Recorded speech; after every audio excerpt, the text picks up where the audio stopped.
Hi everyone, it's Shane from Hanlon's for another Maintenance Monday.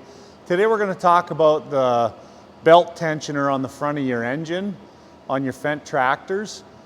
Typically you should be looking at that every 1,000 hours or so, and replacement somewhere between 3,000 to 4,000 hours.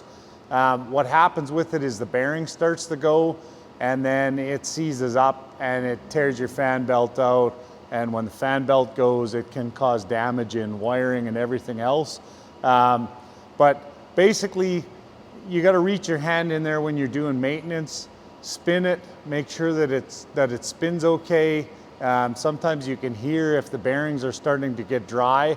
It's an easy thing to replace. It's just a matter of checking and replacing before it causes a whole bunch of extra damage. So make sure you have a look at that, kind of once a week when you're doing your maintenance, and hopefully that helps you out. Thanks for watching.